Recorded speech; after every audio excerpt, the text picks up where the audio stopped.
మీరు తెలుగు మీడియం అమలు చేస్తారా, ఇంగ్లీష్ మీడియం అమలు చేస్తారా అనేది క్లారిటీ లేదు గవర్నర్ స్పీచ్ లో. తెలుగు మీడియమా, ఇంగ్లీష్ మీడియమా? Short 1 minute. సభ్యులు క్షమించాలి అధ్యక్ష, ధన్యవాదాలు. ఇక్కడ తెలుగును అవమానించడం అధ్యక్ష. తెలుగు చదువుకుంటే సాఫ్ట్వేర్ ఉద్యోగాలు వస్తాయా అని అడగడం అన్నది నిజంగా అబ్జెక్టబుల్ అధ్యక్ష. ఏం తెలుగు చదువుకున్న వాళ్ళు కలెక్టర్లు కాలేదా? తెలుగు చదువుకున్న వాళ్ళకి పెద్ద పెద్ద పొజిషన్ లో లేరా?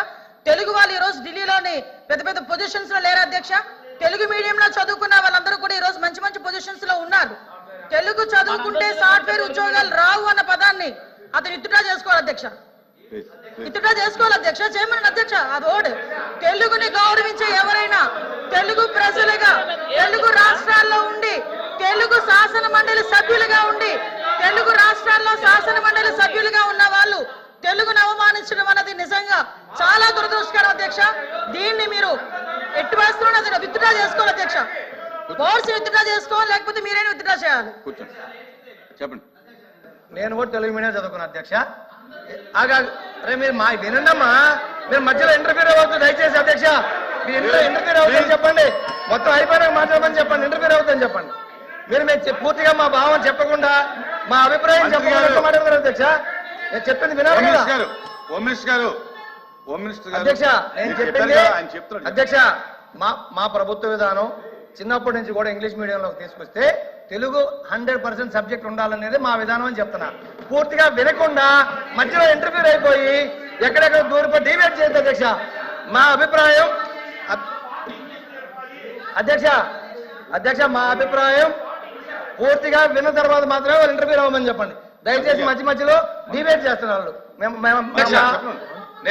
నేను అధ్యక్ష డిబేట్ అధ్యక్ష. తెలుగు భాష తెలుగు నేల మీద పుట్టారు, తెలుగును అవమానపరిచారు కదా అధ్యక్ష.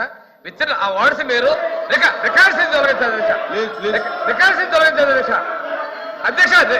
అధ్యక్ష తెలుగు భాష రికార్డ్స్ తొలగించారు అధ్యక్ష. నేనే వ్యక్తిగతంగా కామెంట్ చేశారు. మీరు అబ్జెక్ట్ చేశారు. ఆయన ఏం చెప్పాడంటే మా ఉద్దేశం అది కాదని చెప్పాడు అధ్యక్ష. తెలుగు భాష చదివితే మాట్లాడే అధ్యక్ష. మాతృభాషని జన్మభూమిని అవమానపరుస్తారు అధ్యక్ష. రికార్డు నుంచి తొలగించాను అధ్యక్ష. నేను వాళ్ళ పార్టీలు కానీ వాళ్ళ వ్యక్తిగతంగా మాట్లాడే అధ్యక్ష. తెలుగు భాష మీరు ఇక్కడ ఉన్న వాళ్ళందరూ కూడా అందరూ తెలుగు భాష ఉన్న వాళ్ళమే. తెలుగు భాషను మాత్రం వాళ్ళు మాట్లాడటం కరెక్ట్ కదా అధ్యక్ష. భాషని వాళ్ళు కామెంట్ చేసి రికార్డు నుంచి తొలగించారు అధ్యక్ష. నేను చెప్పింది మా విధానం. గత ప్రభుత్వంలో ఇంగ్లీష్ మీడియంలో ప్రపంచంతో పోటీ పడే విధంగా విద్యార్థులను తీర్చిదిద్దాలనే తెలుగు, ఇంగ్లీష్, హిందీ అన్ని సబ్జెక్టులని బ్యాలెన్స్ చేసుకుంటూ మేము పోవాలని మా విధానం అధ్యక్ష. ఇప్పుడు మీ విధానం ఏందనేది దీంట్లో పెట్టలేదని అడుగుతున్నాం అధ్యక్ష. అంతేగాని మేము తెలుగు మీడియమే, మేము తెలుగే మాట్లాడతాం, మాకు ఇంగ్లీష్ రాదు, మాకు హిందీ రాదు, నేను ఈ సభాముఖంగా ఒప్పుకోను. నేను తెలుగే మాట్లాడతా, నేను తెలుగే చదువుతా, తెలుగు బుక్కే చదివి నేను మాట్లాడుతున్నా. దయచేసి ఒక్క నిమిషం మేడం, మీరు వినండి మేడం, ప్లీజ్ ప్లీజ్ ప్లీజ్ అధ్యక్ష. దయచేసి మీరు మాకు చెప్పారు ఇంటర్ఫేర్ చేయవద్దు. పూర్తిగా విన్న తర్వాత మాట్లాడమనండి. అది కాకుండా అధ్యక్ష, ఉచిత గ్యాస్ మహిళలకి ఇబ్బందులు పడుతున్నారని 3 సిలిండర్లు ఇస్తాం సంవత్సరానికి అని చెప్పారు అధ్యక్ష. కానీ ఈ 10 నెలల్లో ఇచ్చింది ఒకే ఒక సిలిండర్ అధ్యక్ష. అది కూడా టెక్నికల్ రీజన్స్ తో కొన్ని పెండింగ్ ఉన్నాయి అధ్యక్ష. అది కూడా దీంట్లో ప్రస్తావన లేదు అధ్యక్ష. మహిళలకి ఉచిత ప్రయాణం ఇస్తామని చెప్పారు అధ్యక్ష. అది ఎన్నికల హామీల్లో ఏ సంవత్సరం నుంచి ఇస్తాము, ఏ సంవత్సరం నుంచి లాస్ట్ 1 year ఇస్తామా, ముందు ఇస్తామని చెప్పలేదు అధ్యక్ష. దయచేసి ఆ ప్రస్తావన కూడా దీంట్లో లేదు అధ్యక్ష. అదేవిధంగా తల్లికి వందనం ఎంత మంది ఉంటే కుటుంబంలో అంతమందికి పిల్లలకి ఇస్తామని చెప్పి ఎన్నికల హామీ అధ్యక్ష. అది కూడా దీంట్లో లేదు, గవర్నర్ ప్రసంగంలో లేదు. ఇంకోటి అధ్యక్ష ఈ బుక్ లో ప్రస్తావన లేదని చెప్తున్నాం అధ్యక్ష, మేము అనట్లేదు అధ్యక్ష. అదేవిధంగా మహిళలకు 19 సంవత్సరాల నుంచి 50 సంవత్సరాలు నిండిన వాళ్లకు నెలకి 1500 లెక్కన సంవత్సరానికి 18,000 ఇస్తామని చెప్పి ఎన్నికల హామీలు ఇచ్చారు అధ్యక్ష. దాంట్లో దీనిలో వచ్చేసాడికి ఇప్పుడు ఈ సంవత్సరం 10 నెలలు అయిపోయింది అధ్యక్ష. రాబోయే నెలలు ఇస్తారా లేదనేది కూడా దీంట్లో క్లారిటీ లేదు అధ్యక్ష. అదే కాకుండా ఒకే ఒకటి అధ్యక్ష చేసింది, మేము విమర్శించడానికే కాదు, దీంట్లో ఏముంది దీంట్లో ఏం లేదో చెప్తుంది. 3,000 రూపాయల పెన్షన్ 4,000 రూపాయలు చేశారు అధ్యక్ష. కానీ ఆ పెన్షన్లు మళ్ళీ కోత పెట్టేదానికే ఆలోచనలు జరుగుతా ఉన్నాయి అధ్యక్ష. అది కూడా దీంట్లో లేదు అధ్యక్ష. కోతలు ఎలా పెడతారనేది దీంట్లో లేదు అధ్యక్ష. అది ఒక్కటి మాత్రం పెంచామని చెప్తారు, అది ఒకటి ఉంది అధ్యక్ష. ఇదే విధంగా ఇండస్ట్రీస్ విషయానికి వచ్చేటప్పటికి ఇండస్ట్రీస్ గతంలో వీళ్ళు చెప్తా ఉన్నారు ఆర్థిక వ్యవస్థను అటు చేశారు ఇటు చేశారని దీంట్లో అధ్యక్ష మేమందరం ఇదే సభ కూడా సాక్ష్యం అధ్యక్ష 2014 నుంచి 19 వరకు ఇండస్ట్రియల్ ఇన్సెంటివ్స్ ₹1 ఇవ్వలేదు. కావాలంటే రికార్డులు పరిశీలించుకోవచ్చు మంత్రులైనా ఎవరైనా సరే. 2019-24 మధ్య కాలంలో రాష్ట్రంలో కోవిడ్ వచ్చి స్మాల్ స్కేల్ ఇండస్ట్రీస్ అన్ని మూతపడే పరిస్థితులు వచ్చినప్పుడు జగన్మోహన్ రెడ్డి గారు గత ప్రభుత్వం 5 సంవత్సరాలు 2020-21 సంవత్సరాలు 7 సంవత్సరాలు కలిపి 2 విడతల్లో స్మాల్ స్కేల్ ఇండస్ట్రీస్ కి ఇన్సెంటివ్స్ ఇచ్చి ఈ రాష్ట్రంలో ఇండస్ట్రీస్ ని స్మాల్ స్కేల్ ఇండస్ట్రీ కాపాడిన ఘనత గత ప్రభుత్వం అధ్యక్ష. అది ఆర్థిక విధ్వంసం అని అడుగుతున్నాం అధ్యక్ష నేను. మేడం అధ్యక్ష ప్లీజ్, ఎందుకంటే మా అభిప్రాయం చెప్పలేని మమ్మల్ని ఆపమన్నారు, రన్నింగ్ కమిటీ వద్దన్నారు. వాళ్ళు వినమనండి తర్వాత మాట్లాడమని మేము వద్దనట్లేదు. దయచేసి అబద్ధం అయితే రికార్డు వెరిఫై చేసుకోండి, రికార్డు వెరిఫై చేసుకోండి. నేను సమాధానం చెప్తా, రికార్డు వెరిఫై చేసుకోండి. అదేవిధంగా అధ్యక్ష పెద్ద భారీ పరిశ్రమలు కూడా సెంచరీ ప్లైవుడ్ కడప జిల్లాలో వస్తే ఈ రోజు ₹2,500 ఉన్న జామాయిల్ రేటు ఈ రోజు 10,000కి వచ్చింది అధ్యక్ష.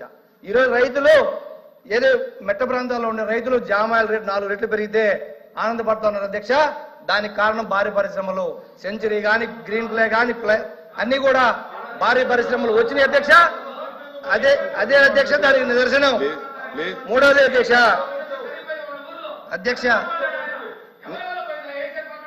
ఏంది మేము చెప్తాం, అది కూడా చెప్తాం అధ్యక్ష. కొనసాగనే ఉండే మంత్రులు కూడా అట్లా అయితే ఎట్లా సార్ అధ్యక్ష? వాస్తవాలు చెప్తున్నాం అధ్యక్ష, మేము పెట్టినవి చెప్తున్నాం అధ్యక్ష. మంత్రి గారు మేము చేయని చెప్పట్లేదు, చేసినవి చెప్తున్నాం. మేము చేసినవి చెప్తుంటే మీరు బాధపడితే ఎట్లా అధ్యక్ష? మంత్రి గారు అదేవిధంగా అధ్యక్ష ఇండస్ట్రీస్ రావాలి అంటే ఇండస్ట్రీస్ రావాలి అంటే మీరు వినండి, ఇండస్ట్రీస్ రావాలి అంటే వాళ్ళకి మౌలిక వస్తువులు కావాలి, మౌలిక సదుపాయాలు కావాలి, వాళ్ళకి నేషనల్ హైవేస్ కావాలి, ట్రాన్స్పోర్ట్ ఈజీగా ఉండాలి, పోర్టులు రావాలి, ఎక్స్పోర్ట్స్ ఇంపోర్ట్స్ ఈజీగా ఉంటేనే ఇండస్ట్రీస్ ఇక్కడికి వస్తాయి అధ్యక్ష. అలా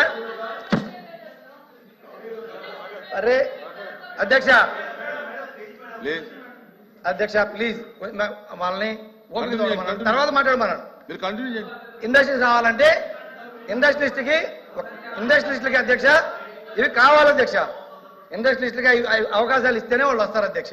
కానీ గత ప్రభుత్వం చెప్పారు కదా, ఆ గత ప్రభుత్వంలో ఎటువంటి పర్మిషన్లు కానీ, ఎటువంటి ల్యాండ్ అక్విజిషన్ కానీ, ఎటువంటి డిపిఆర్లు కానీ లేవు అధ్యక్ష. దానికి సాక్ష్యం నేను మా రామాయపట్నం పోర్టు వచ్చిన తర్వాతే ఇండోసోల్ 4,800 ఎకరాలు అక్వైర్ చేసి ఇండోసోల్కి ఇచ్చాం.